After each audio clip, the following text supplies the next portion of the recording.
നമ്മൾ റമദാനിലെ രണ്ടാമത്തെ ദിവസത്തിലാണല്ലേ.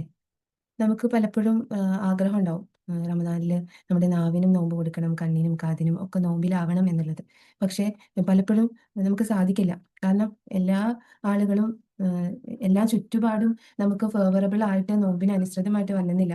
നമ്മളെ ഡിസ്ട്രാക്ട് ചെയ്യിപ്പിക്കുന്ന, അതുപോലെ ഏഹ് നമ്മുടെ നമ്മുടെ ശരീര ഇച്ഛയെ വീണ്ടും ഉത്തേജിപ്പിക്കുന്ന ഒരുപാട് കാര്യങ്ങള് നമുക്ക് ചുറ്റും വീണ്ടും ഉണ്ടാവും. അപ്പൊ അത് വീണ്ടും നമ്മൾ എന്ത് ചെയ്തുകൊണ്ടിരിക്കും? അത് ആകർഷിച്ചുകൊണ്ടിരിക്കും. അപ്പൊ ആ നോമ്പിന് ഭംഗം വരുത്താൻ വേണ്ടിയിട്ട് കണ്ണിനും കാതിനും ചെവിക്കും ഒക്കെ ഭംഗം വരുത്താൻ വേണ്ടിയിട്ടുള്ള പല കാര്യങ്ങളും ചിന്തകളിലാണെങ്കിൽ പോലും പലതരത്തിൽ ഒരാവശ്യമില്ലാത്ത ഈ റമദാനിലേക്ക് ചിന്തിക്കേണ്ടാത്ത പല ചിന്തകളും നമ്മളിലേക്ക് വരും.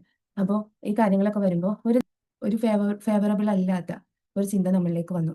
ആ ഒരു ചിന്തയെ നമുക്ക് ഞാൻ റമദാനിലാണ് എന്ന് മനസ്സിലാക്കിയിട്ട് അതിനൊന്ന് വിട്ടുകൊടുക്കാൻ വേണ്ടിയിട്ട് പറ്റിയാല് ഇൻഷാ അള്ളാ അതിന് നിങ്ങൾക്ക് നിങ്ങളുടെ ഒരു അച്ചീവ്മെന്റ് ലിസ്റ്റിലായിട്ട് അത് എഴുതാം.